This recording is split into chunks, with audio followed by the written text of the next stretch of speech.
본문 말씀을 강의하기 이전에 먼저 사사기 말씀의 그 전반적인 주제가 무엇인지에 대해서 말씀을 드리는 것이 순서일 거라고 생각합니다. 사사기는 여호수아의 죽음에서부터 사무엘 전까지의 이스라엘의 역사를 다루고 있는 책이 바로 사사기입니다. 하나님께서 애굽 땅에서 이스라엘을 하나님의 백성으로 만드셨고, 그리고 시내산에서 모세를 통해서 하나님께서 법을 주셨습니다. 그리고 여호수아를 통해서 하나님께서 이스라엘에게 땅을 주셨습니다. 백성과 법과 땅을 갖추게 되어서 비로소 나라의 면모를 갖추게 된 것입니다. 아브라함에게 주셨던 하나님의 그 언약이 비로소 온전히 성취되는 감격적인 순간에 이스라엘 백성들이 서게 된 것입니다. 그러나 여러분은 어떻습니까? 그 언약이 완벽하게 성취되었지만 이스라엘 백성들이 하나님의 기대를 저버리고 말았다는 것입니다. 이스라엘 백성들이 유목민 생활을 하다가 이제 정착해서 농경민 생활을 시작하게 됩니다. 광야 생활을 하던 이스라엘 백성들이 도시 생활을 시작하게 됩니다.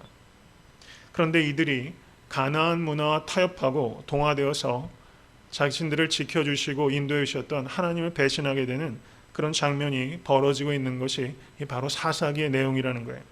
마음 아픈 일입니다. 그런데 이 사사기에서 이 반복되는 이 악순환들이 이 사사시대에만 있는 것이 아니라 인간의 인류 역사 속에서 계속적으로 반복되고 있고, 그리고 우리의 개인사 속에서도 이와 같은 악순환이 없지 않았다는 것을 우리가 깨닫고 회개할 수 있는 이 아침 될 수 있게 간절히 바랍니다. 사사기에 나타나는 그 악순환을 네 가지 주기로 우리가 요약할 수 있어요. 이걸 기억하실 수 있기를 바랍니다. 첫 번째는 rebellion입니다. 하나님에 대하여 이스라엘이 배교합니다. rebellion. 두 번째는 retribution. retribution이라는 것은 징계를 말합니다. 두 번째는 이스라엘의 배교에 대한 하나님의 징계가 있습니다. 세 번째는 repentance. 이스라엘의 회개가 있습니다.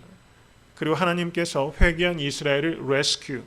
구출하시는 이 과정, 이 네 가지 사이클이 사사기에서 반복적으로 나타나고 있어요. 다시 한번 말씀드리면 첫 번째는 rebellion, 이스라엘의 배교, 두 번째는 retribution, 하나님의 징계, 세 번째는 repentance, 이스라엘의 회개, 네 번째는 rescue, 하나님의 구원. 여러분, 이 네 가지 R이 끊임없이 반복되는 것이 이 사사기의 역사요, 인류의 역사요. 그리고 개인사에도 이와 같은 일들이 적지 않게 반복되어 있다는 것을 우리가 생각할 수 있습니다. 사사기에서 이와 같은 악순환이 무려 7번이나 반복되고 있어요. 7번. 7번 반복되고 있는데 그 7번 반복되는 이 악순환이 동일한 수준으로 반복되는 것이 아니라, 여러분, 나선형이 어떻게 됩니까? 나선형이라는 것은 처음에 원이 작다가 계속해서 커져 나가는 것을 나선형이라고 말하죠. 사사기에 나타나는 이와 같은 악순환은 동일한 수준의 악으로 머무는 것이 아니라 계속해서 나선형을 그려가면서 더욱더 악화되는 그런 과정을 보여줍니다. 그래서 사사기에 12명의 사사가 나오는데 그 중에 제일 마지막 사사는 성도님들께서 잘 아시는 삼손입니다.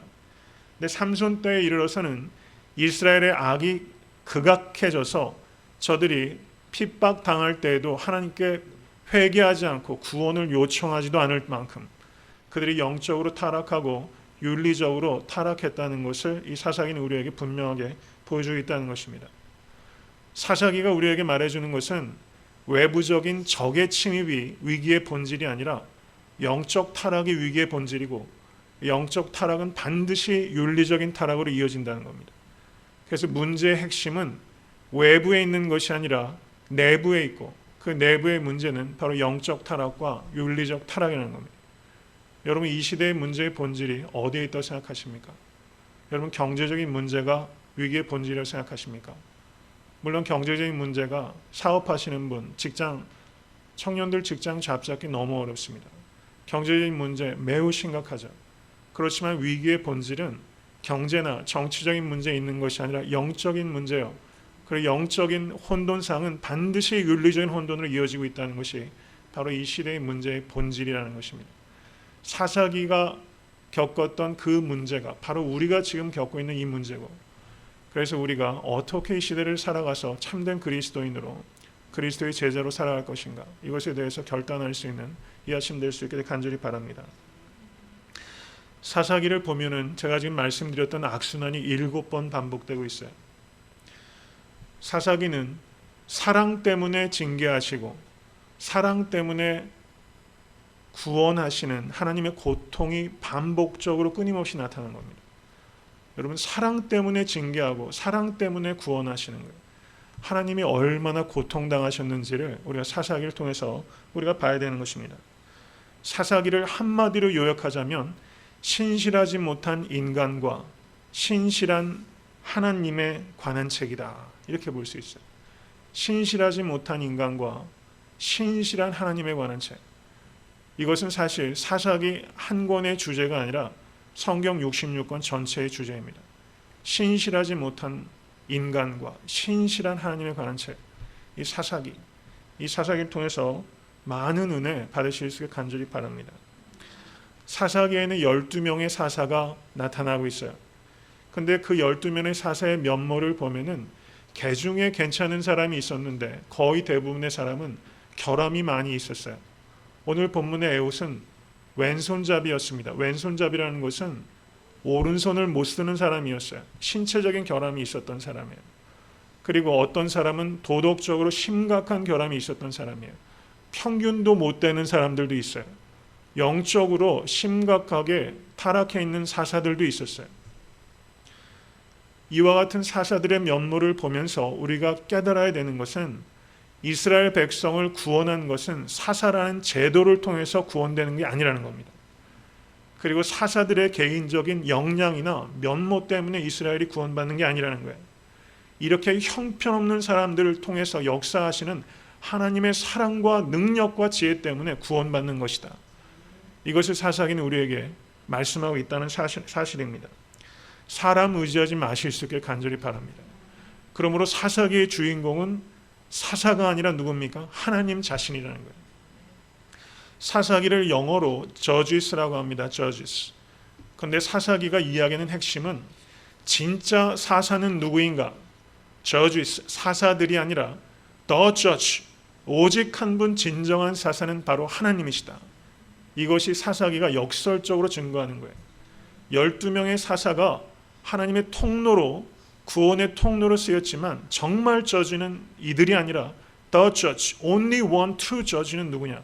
그 사람은 바로 여호와 하나님 한 분이십니다. 이것을 사사기가 선포하고 있다는 사실입니다. 오늘 본문은 사사기 12명의 사사들 중에 두 번째 사사인 에훗에 관한 에피소드가 기록되어 있습니다.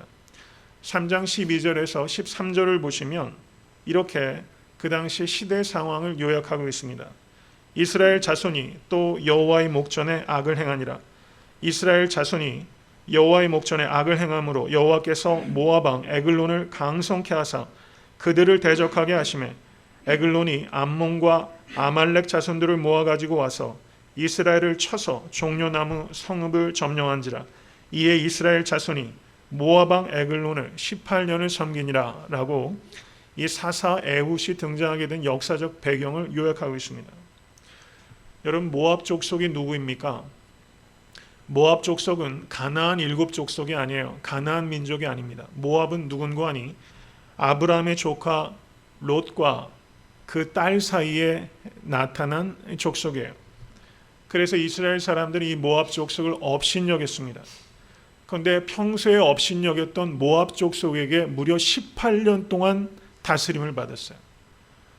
다른 민족들로부터 핍박을 받는 것보다 평소에 하찮게 여겼던 모압으로부터 핍박을 받는 것이 이스라엘 백성들에겐 훨씬 불편하고 고통스러운 일이었다는 것을 우리가 알 수 있습니다.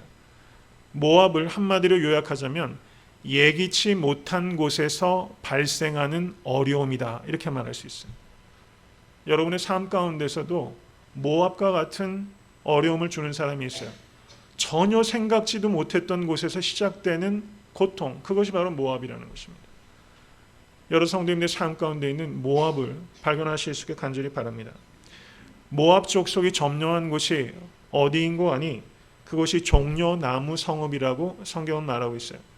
종려나무 성읍이 이스라엘의 여리고 땅을 종려나무 성읍이라고 합니다. 여리고는 경제적인 요충지입니다. 그리고 수자원이 풍부해서 무려 주전 8,000년 경부터 도시 생활이 장착될 정도로 발전된 곳이 바로 여리고예요. 이스라엘 백성이 가나안 땅에 들어와서 제일 처음에 점령한 곳이 어디입니까? 여리고성입니다. 가나안 정복사에 있어서 상징적인 도시가 바로 이 여리고예요. 그런데 이 종려나무 성읍 여리고를 그들에게 빼앗겨서 지배를 받고 있다는 겁니다. 경제적인 타격뿐만 아니라 이것은 심리적으로 이스라엘 백성들에게 심각한 타격을 준 거예요. 가나안 땅에 들어와서 처음 정복한 땅, 그 상징적인 땅을 이제 모압 족속에게 빼앗겨 버렸다는 것입니다. 이것을 이스라엘 자손이 고통스러워하고 하나님 앞에 부르짖었습니다. 그때 여호와께서 이스라엘을 위해서 한 구원자를 세우셨다라고 말합니다.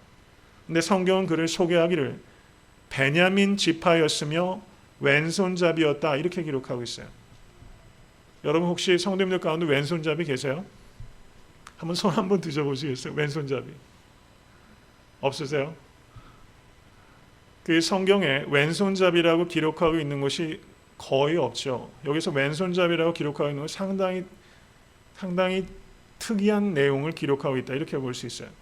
그래서 성경을 보시면 이 에훗이 에글론을 죽일 때 왼손으로 찔러 죽였다라고 말할 정도로 왼손에 대한 언급이 2번 나타나고 있다는 겁니다. 첫 번째 사사는 누구입니까? 온니엘이었어요. 온니엘은 누구냐면 위대한 군인 갈렙의 조카였습니다. 온니엘은 영웅적인 풍모를 가지고 있던 사람이에요. 그래서 다른 사람들이 볼 때 온니엘이 사사로 세워진 것은 그럴 수 있지라고 누구든지 공감할 수 있기에 충분한 면모를 가진 사람이 첫 번째 사사로 세워진 겁니다. 저가 사사로 세워졌을 때 하나님의 영이 그에게 임했고 이스라엘의 사사가 됐고 그리고 전쟁을 나갔고 전쟁에서 크게 적을 일으켰습니다. 무찔렀습니다. 이것이 바로 온니엘이에요. 근데 오늘 두 번째 사사 이 에훗은 온니엘과는 매우 상반되는 조건을 가지고 있는 사람이라는 겁니다. 전혀 쓰임받지 못할 것 같은 사람이 사사로 쓰임받았다는 거예요. 전혀 쓰임받을 것 같지 않은 존재, 아무도 예상할 수 없는 그 사람을 하나님께서 두 번째 사사로 세우셨다는 것입니다. 그는 왼손잡이였습니다. 여러분 근데 왼손잡이가 어때요? 오른손보다 왼손을 잘 쓰는 왼손잡이가 있는데 여기에서 이 에훗을 설명하고 있는 이 왼손잡이는 히브리 말로 이쉬 이텔 야드 예미노라는 말입니다. 이쉬 이텔 야드 예미노. 이 말 뜻은 어떤 뜻인가 하니 문자적으로 번역하면 오른손이 묶인 사람이라는 뜻입니다. 에훗은 오른손이 묶인 사람이에요. 왼손을 오른손보다 원활하게 쓰는 왼손잡이란 뜻이 아니라 오른손이 묶여서 장애가 있어서 혹은 마비가 되어서 오른손이 움츠러들고 얼거져서 오른손을 못 쓰는 사람, 그래서 왼손을 쓸 수밖에 없게 된 사람, 바로 그 사람이 에훗이다라고 말하고 있다는 사실입니다. 더군다나 이 에훗은 12지파 중에서 가장 세력이 약한 베냐민 지파 사람입니다. 근데 벤야민이라는 지파의 이름의 뜻이 또 묘해요. 벤이라는 것은 아들이라는 뜻입니다. 아들. 야민이라는 것은 오른손을 뜻한다는 거예요. 그럼 베냐민 지파는 문자적으로 번역하면 어떤 뜻입니까? 오른손의 아들이라는 거예요. 오른손의 아들이라는 이름을 가지고 있는 지파에서 오른손이 마비가 됐거나 불구가 돼서 쓰지 못하는 왼손잡이가 나온 거예요. 베냐민 지파에서 왼손잡이, 여러분 이것이 웬 말입니까? 분명히 이것은 조속거리가 되었을 거예요. 정상적인 사람이 아닙니다. 특별히 구약시대 때 고대 근동에서는 이 오른손, 왼손 쓰는 것을 굉장히 터부시하고 그리고 폄하하던 시대입니다. 여러분 제가 어릴 때만 해도 가만히 제 친구들 보면요. 저는 당연히 오른손잡이였지만 다행이란 표현이 좀 이상하네요. 왼손잡이께서는 혹시 용서하시기 바랍니다. 왼손을 쓰면 부모가 그걸 고쳐서 오른손을 쓰게 하는 일들이 굉장히 많았어요. 저 때만 해도 그랬던 것 같아요. 요즘은 그런 일이 많지 않을 거라 생각하는데 한국적인 정서에도 불과 몇십 년 전만 해도 여러분 오른손 쓰도록 어른들이 계속 가르치셨어요. 또 그만한 이유도 있었다고 보여져요. 그러니 이 고대 근동에서 이 왼손잡이라는 것이 얼마나 큰 핸디캡이었겠나. 그러므로 왼손잡이 에훗은 한마디로 말하면 핸디캡 덩어리 에훗, 이렇게 이해할 수 있다는 겁니다. 핸디캡 덩어리 에훗을 하나님께서 두 번째 사사로 세우셨다는 것을 감사하실 수 있고 결단하실 수 있게 간절히 바랍니다. 하나님께서는 우리가 전혀 생각할 수 없는 방식으로 일하시는 분이라는 것입니다. 하나님께서는 전혀 생각할 수 없는 방식으로 일하시는 하나님. 에훗은 온니엘처럼 여호와의 영이 임했다라는 말이 어디에도 없어요. 그리고 이스라엘 백성이 처음부터 이 에훗을 하나님의 사사로 인정하지도 않았어요. 그리고 모압 왕을 이기기 위해서 이스라엘 백성들을 불러가지고 큰 전쟁에 돌입해서 싸우지도 않았습니다. 물론 후에 에글론을 죽인 다음에 군대를 일으키지만 그거는 후에 있었던 일이에요. 이 에훗에게 주어진 임무는 매우 예기치 못했던 임무가 주어졌다는 것입니다. 이게 무슨 말인고 하니 이스라엘 자손들이 이 에글론에게 굴욕적인 공물을 갖다 바치게 됩니다. 그런데 그 조공을 바칠 때 그 조공을 가져가는 사람으로 이 에훗이 선발되었다는 사실이에요. 전쟁에 수많은 군대를 이끄는 장수로 이 에훗이 선발된 것이 아니라 굴욕적인 조공을 갖다 주는 사절로 이 에훗이 선발됐다는 거예요. 여러분, 예기치 못한 임무 그리고 수치스러운 임무에 이 에훗이 뽑혔다는 사실입니다. 왜 에훗이 이 조공을 바치는데 사절단으로 선발됐겠습니까? 그것은 이 에훗이 오른손을 못 쓰기 때문입니다. 왜 이 사람을 선택했겠어요? 모압 사람이, 이 사람은 오른손이 그렇기 때문에 절대 칼을 휘두를 수 있는 사람이 아니기 때문에 보안상 에훗처럼 안전한 사람이 없는 거예요. 자연스럽게 조공을 바치는데 전혀 어려움이 없다는 것입니다. 이 에훗이 오른손이 쓸모없고 움츠러들었습니다. 이것은 움츠러든 이스라엘의 상태를 상징적으로 나타내 보여주는 것이죠. 굴욕적인 조공을 갖다 바치는 일에 굴욕적인 오른손을 가진 에훗을 선발해서 이스라엘 백성들이 이 에훗에게 그 임무를 맡겼다는 거예요. 여러분, 우리가 이 에훗이 그냥 자존감이 약하고 열등감이 심한 사람이면 오른손이 그런 것도 서글퍼 죽겠는데 내 오른손이 그렇다고 나를 군대의 장군으로 뽑아서 일시키는 것도 아니고 고작 굴욕적인 조공 바치는 일에 나를 앞세워? 여러분, 이러고서 이 자조적인 푸념을 할 수도 있는 상황입니다. 그런데 이 에훗은 그렇게 하지 않았어요. 에훗은 어떻게 합니까? 이 굴욕적인 임무 때문에 비관하지 않고 이 굴욕적인 임무를 통하여 비상한 계획을 저가 세우게 됩니다. 에훗이 장이 한 규빗 되는 칼을 우편 다리 옷 속에다 숨겼어요. 약 45cm 되는 결코 작지 않은 칼입니다. 오른손 잡이라면 이 안쪽에 칼을 숨긴다는 게 불편한 노릇이죠. 왼손이기 때문에 이 오른쪽 다리 우편 쪽으로 저 칼을 숨기게 됩니다. 그리고 원수의 우두머리 에글론을 죽이겠다고 담대한 계획을, 그리고 치밀한 계획을 저가 세우게 됩니다. 첫 번째 만남을 통해서 암살 계획이 실패했어요. 오늘 장면은 영화 같아요. 머릿속에 한번 그 장면을 한번 그려보십시오. 얼마나 여러분 마른 침이 꼴깍꼴깍 넘어갔을 거예요. 기회를 찾았겠죠. 그런데 첫 번째 대면했을 땐 기회를 얻지 못합니다. 그래서 물러났어요. 같이 공물을 가지고 왔던 수행원들을 다 돌려보내고 길갈에서 저가 다시 되돌아갑니다. 그리고 왕을 아련할 수 있게 되고 청해요. 은밀한 시크릿 띵이 있다고 저가 말합니다. 은밀한 일이 있다. 그때 이 에글론이 그 청을 받아들여요. 어리석게도. 그리고 독대하게 됩니다. 다른 사람들을 물렸어요. 그런데 성경이 이 에글론을 표현할 때 어떻게 묘사하냐면 매우 비둔한 자, 이렇게 말해요. 매우 비둔한 자. 매우 비둔한 거구요. 그리고 완력이 강한 사람입니다. 그렇기 때문에 이 에글론은 설마 이 에훗이라고 생각했던 것이며 생각지도 않았던 거예요. 그래서 독대했습니다. 그때 이 에훗이 숨겨놨던 칼을 꺼내서 이 에글론의 몸에 칼을 찔렀어요. 그런데 이 칼이 거기에 얼마나 생생하게 기록되어 있는지 보십시오. 칼자루가 나를 따라 들어가서 그 끝이 등 끝에까지 이르렀다고 말해요. 여러분, 이거 굉장히 사실적인 묘사입니다. 그래서 그 칼을 뽑지 않아서 칼이 사람의 기름에 엉겼다라고 표현할 정도예요. 여러분, 오른손을 못 쓰는 사람이 왼손을 얼마나 사력을 다해서 찔렀으면 그렇게 됐겠어요. 여러분, 이것은 여담이지만 여러분, 이 암살을 하기 위해서 얼마나 생각을 하고 그리고 연습을 했겠어요. 시뮬레이션 많이 했을 겁니다. 여러분, 조금 다른 얘기지만 여러분, 야구 좋아하시는 분들, 그 이해천이라는 그 두산이라는 프로팀이 한국에 있는 거 아시죠? 두산에 이해천이라는 투수가 있었어요. 왼손잡이입니다. 이 사람이 야구를 잘해요. 그래서 그 야크루트 스왈로스인가요? 그 일본에 임창용이라는 투수가 있는 구단에 이 이해천이라는 투수도 거기에 그 좋은 연봉 받고 가서 일하게 됩니다. 그런데 이해천이라는 투수가 사실은 가서 썩 그렇게 잘하지 못했어요. 그냥 그래도 잘하는 축에 속하는 투수입니다. 그런데 이해천이라는 투수가 주는 감동이 있어요. 예전에 두산이 한번 한국 시리즈에 우승했을 때 이해천이라는 투수가 크게 공을 세웠는데 그때 이해천이라는 투수의 사연이 알려졌어요. 이 사람이 원래는 오른손잡이입니다. 근데 어렸을 때 부모 일을 도우면서 이 풀을 베다가 작두를 쓰다가 오른손이 말려 들어가는 통에 이 손가락 하나가 크게 손상을 입어서 투수를 할 수가 없는 거예요. 오른손으로.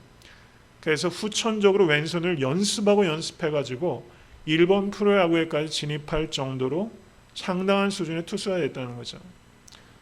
여러분, 오른손이 약점이 있기 때문에 반대적으로 왼손을 그만큼 단련할 수 있었다는 것은 상당히 감동적인 이야기입니다. 저는 여기에서 이 에훗이 이 에글론을 죽이기 위해서 이 왼손을 얼마나 연습했을까. 여러분, 사람을 이렇게 칼로 찔러서 그 칼이 등 뒤에까지 연결될 정도로 한다는 것은 얼마나 사력을 다해서 이 사람이 그 일을 감행했는가라는 것을 알 수 있다는 겁니다. 약점이 분명한 사람이지만 최선을 다해서 계획을 세우고 그 일을 할 때는 사력을 다해서 최선을 다했던 사람, 바로 그 사람이 바로 에훗이라는 사실입니다. 에훗이 에글론을 죽이고 다락문을 닫아 잠그고 도망했습니다. 그때 경비를 섰던 왕의 신하들이 다락방에서 왕이 발을 가리우신다 라고 생각을 했어요. 여러분, 사울도 다윗이 숨어 있었던 동굴에 들어가서 발을 가리웠다라고 표현이 있어요. 이것은 무엇입니까? 용변을 보고 있었다라고 생각을 한 겁니다. 그래서 경비원들이 밖에서 그만 대기하고 있다가 시간이 많이 지나도 안에서 기척이 없어서 문을 열고 들어갔더니 에글론이 비참하게 죽어 있었던 것을 발견하게 된 것입니다.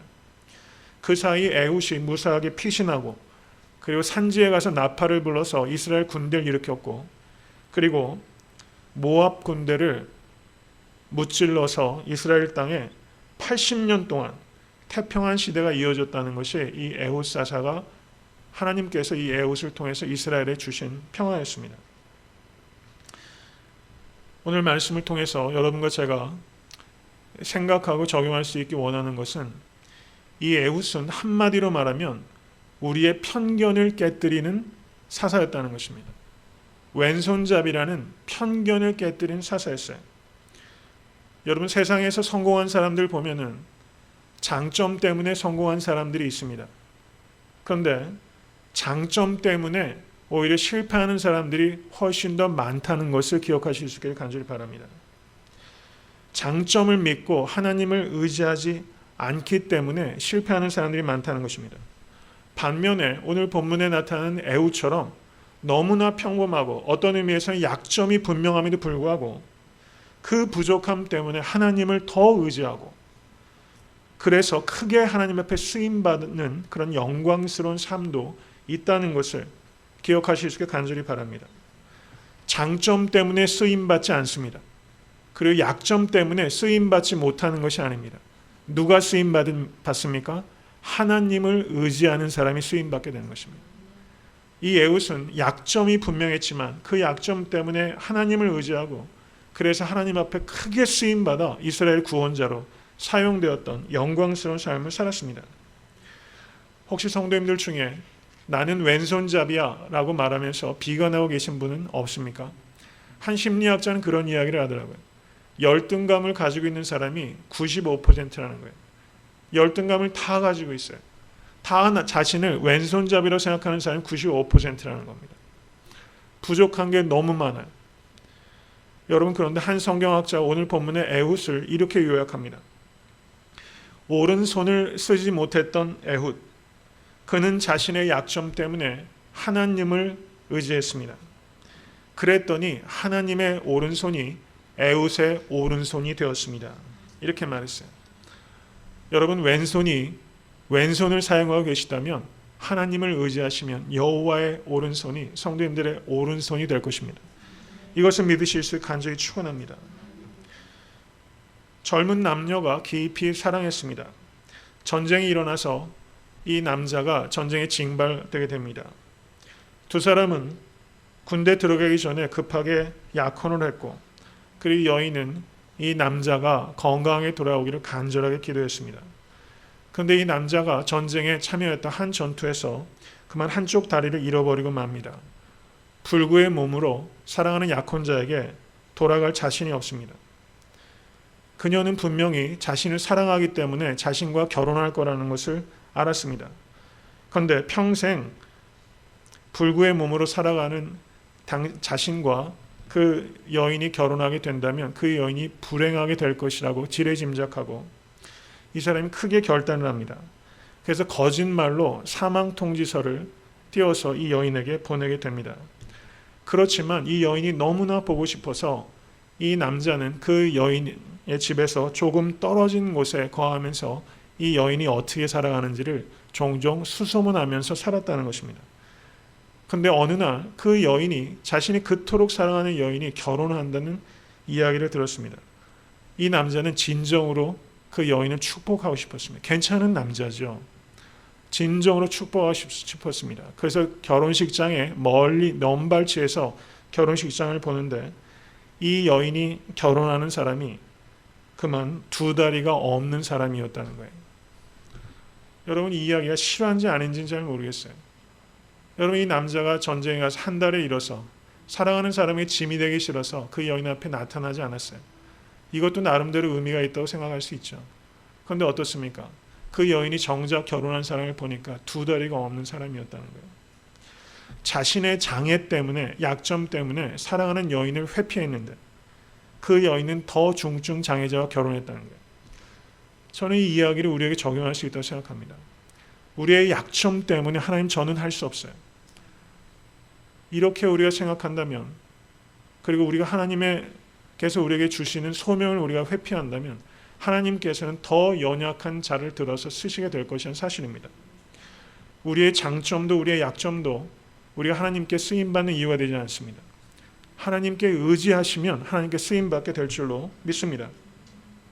하나님께서는 연약함을 싫어하는 분이 아니라는 것을 기억하실 수 있게 간절히 축원합니다. 로마서 8장 26절은 이렇게 우리에게 말씀합니다. 이와 같이 성령도 우리의 연약함을 도우시나니. 믿으십니까? 이와 같이 성령도 우리의 연약함을 도우시나니. 우리의 약점이 오히려 성령님과의 만남의 장소가 되고, 우리의 약점이 오히려 전능하신 하나님의 능력의 통로가 된다는 것이 성경이 일관되게 우리에게 말씀하고 있는 사실이에요. 여러분, 라이놀드 니버라는 저명한 신학자가 있습니다. 이 신학자의 기도가 참 짧은데 이 기도가 너무너무 감동적입니다. 영어를 제가 하는 것을 용서하시기 바랍니다. God, grant me the serenity to accept the things I cannot change. 이렇게 기도했어요. 하나님, 내가 바꿀 수 없는 것은 그대로 받아들일 수 있는 마음의 serenity, 마음의 평온함을 주시옵소서. The courage to change the things I can. 두 번째 기도는 내가 바꿀 수 있는 것은 바꿀 수 있는 용기를 주시옵소서. 세 번째는 the wisdom to know the difference. 이렇게 기록했어요. 세 번째는 그 둘의 차이를 분별할 수 있는 지혜를 나에게 주시옵소서. 다시 한번 말씀드립니다. 하나님이여, 내가 바꿀 수 없는 일은 그대로 받아들일 수 있는 마음의 평온함을 주시옵소서. 내가 바꿀 수 있는 것은 바꿀 수 있는 용기를 주시옵소서. 그리고 그 둘의 차이를 분별할 수 있는 지혜를 주시옵소서. serenity, 마음의 평온함과 courage, 용기와 그리고 wisdom, 이 세 가지를 구했어요. 얼마나 간결하고 힘 있는 기도인지 알 수가 없습니다. 이 아침에 모처럼 성도님과 제가 이런 기도할 수 있기를 바랍니다. 하나님, 바꿀 수 있는 약점은 바꿀 수 있는 용기를 주시옵소서. 바꿀 수 없는 약점이 있다면 그것을 받아들일 수 있는 평온함을 주시옵소서. 바꿀 수 없는 약점 안에는 하나님의 뜻이 있음을 믿으실 수 있게 간절히 축원합니다. 그리고 그 약점을 약으로 삼으실 수 있게 간절히 바랍니다. 약점을 약으로 삼으면 그 약점이 강점이 됩니다. 여러분, 약점 옆에 강점이 있고 강점 옆에 약점이 있다는 것을 아십니까? 링컨은 학력에 약점이 있었던 사람이에요. 루즈벨트는 소아마비였습니다. 그리고 위대한 악성 베토벤은 치명적으로 귀를 듣지 못하는 사람이었어요. 여러분, 그 치명적인 약점이 그들의 삶을 훨씬 더 감동적이게 하고 우리의 영감을 불러일으킵니다. 사도 바울은 얼마나 치명적인 약점이 있는 사람입니까? 교회를 핍박하던 사람입니다. 근데 저가 얼마나 귀하게 쓰임받습니까? 약점이 계십니까? 약점이 없는 사람이 어디 있겠습니까? 저도 3년 사역하면서 제가 약점이 많은 목회자라는 것, 그거 깨닫는 것 같아요. 제가 오른손잡이 목회자가 아니라 왼손잡이 목사라는 걸 깨닫는 게 3년의 공부예요. 왼손잡이라는 걸 깨달아요. 마음 아플 때가 사실 많습니다. 어떨 땐 꼬박꼬박 잠을 못 잘 때도 있어요. 내가 이렇게 왼손잡이구나, 이게 느껴져요. 그런데 고통스럽다가도 그 다음에 하나님 주신 은혜가 있어요. 왼손이기 때문에 더 기도할 수 있겠구나. 왼손이기 때문에 더 노력할 수 있겠구나. 왼손이기 때문에 더 겸손할 수 있겠구나. 여러분, 모처럼 왼손잡이라는 것이 한탄의 거리가 되는 것은, 여러분, 그것은 고상한 삶이 아닙니다. 왼손이기 때문에 더 기도하고 더 노력하고 더 겸손할 수 있다면 왼손이라는 게 아주 위대한 장점이 될 줄로 믿습니다. 성경에는 이 왼손잡이의 원리를 일관되게 말하고 있어요. 고린도전서 1장 26절에서 29절을 보시면 여러분 잘 아시는 구절입니다. 이 구절을 통해서 위로 얻으실 수 있게 바랍니다. 형제들아, 너희를 부르심을 보라. 육체를 따라 지혜 있는 자가 많지 아니하며 능한 자가 많지 아니하며 문벌 좋은 자가 많지 아니하도다. 그러나 하나님께서 세상에 미련한 것들을 택하사 지혜 있는 자들을 부끄럽게 하려 하시고 세상에 약한 것들을 택하사 강한 것들을 부끄럽게 하려 하시며 하나님께서 세상에 천한 것들과 멸시받는 것들과 없는 것들을 택하사 있는 것들을 패하려 하시나니 이는 아무 육체라도 하나님 앞에서 자랑하지 못하게 하려 하심이라. 아멘. 믿으십니까? 왼손잡이를 들어서 쓰신다는 거예요. The Judge이신 하나님께서 이 땅에 인류의 역사 가운데 인간의 육체를 입으시고 오신 분이 예수 그리스도이십니다. 이 예수 그리스도를 이사야서 53장 2절과 3절은 이렇게 표현합니다. 그는 주 앞에서 자라나기를 연한 순 같고 마른 땅에서 나온 줄기 같아서 고운 모양도 없고 풍채도 없은즉 우리의 보기에 흠모할 만한 아름다운 것이 없도다. 그는 멸시를 받아서 사람에게서 실어버린 바 되었으며 간고를 많이 겪었으며 질고를 아는 자라. 마치 사람들에게 얼굴을 가리우고 보지 않음을 받는 자 같아서 멸시를 당하였고 우리도 그를 귀히 여기지 아니하였도다. 여러분, 이 말씀이 얼마나 위로가 됩니까? 이 말씀은 예수님도 왼손잡이라는 거예요. 전혀 예상하지 못했던 인간의 몸을 입으시고 이 땅에 하나님의 아들이 오셨어요. 그리고 아무도 예상하지 못했던 십자가를 통해서 우리를 구원하셨어요. 왼손잡이라는 것입니다. 전혀 예상하지 못했던 방식으로 하나님 우리를 구원하십니다. 말씀을 맺습니다. 찬송가 349장, 저희가 이제 곧 찬양을 드릴 텐데요. 찬송가 349장 미리 한번 펴보시기 바라요. 이 349장이 마음을 뭉클하게 하는 감동적인 사연이 있는 찬송가입니다. D.L. 무디 목사님께서 집회를 마치셨을 때 한 소녀가 목사님께 찾아옵니다. 그리고 구원의 문제, 소명의 문제에 대해서 목사님께 질문을 해요. 그러자 목사님께서 이 소녀에게 대답하십니다. 하나님께서 너를 어떻게 쓰실지 성경책을 읽어보렴 그랬어요. 그랬더니 소녀가 목사님, 저는 글을 배우지 못해서 성경을 읽을 수 없어요. 그러자 이 D.L. 무디 목사님이 이렇게 말합니다. 내가 가지고 있는 조그만 것을 내려놓아봐라. 조그만한 재물이라도 내려놓고 하나님 앞에 그것을 써달라고 기도하려무나. 그랬더니 이 소녀가 대답합니다. 선생님, 우리 집은 너무 가난해요. 가진 것이 없어요. 목사님이 대답합니다. 내 몸을 하나님 앞에 바쳐보렴. 목사님, 저는 장애가 많아요. 나는 병이 많아요. 이런 몸도 하나님께서 쓰실까요? 이런 몸도 하나님께서 받으실까요? 그랬더니 D.L. 무디 목사님이 대답하셨습니다. 그럼 하나님이 너를 사랑하신단다. 하나님께서 너를 받으신단다. 이렇게 이야기했을 때 그때서야 비로소 이 소녀의 얼굴이 천사처럼 환해지더니, 그때 D.L. 무디 목사님과 같이 있던 그 전도단이 이 어린 소녀에게 이제 몸에 손을 얹고 기도하는데 이 어린 소녀가 중얼중얼 거리더라는 거예요. 하나님, 내 모습 이대로 받으시옵소서. 하나님, 내 모습 이대로 받으시옵소서. Take me as I am. Take me as I am. 하나님, 내 모습 이대로 받으시옵소서. 이 소녀가 그렇게 기도하더라는 거예요. 이 기도를 듣고 있던 349장의 작시가, 해밀턴 여사가 그 자리에서 써내려간 가사가 349장이고, 그리고 생키가 그 가사에 곡을 붙인 것이 이 찬송가 349장이라는 거예요. 이 노래에 영감을 받은 많은 왼손잡이들이 하나님의 나라를 위해서 헌신했습니다. 왼손잡이이십니까? 왼손잡이여서 하나님을 더욱더 의지해서 쓰임받고 세상을 감동시키는 그런 위대한 왼손잡이 되실 수 있게 되길 주님의 이름으로 간절히 축원합니다. 우리 다 같이 일어나셔서 찬송가 349장 찬양하실 때 Take me as I am. 주여 있는 모습 그대로 나를 받아주시옵소서. 우리의 간절한 고백을 담아서 우리 찬양할 수 있게 되길 간절히 바랍니다.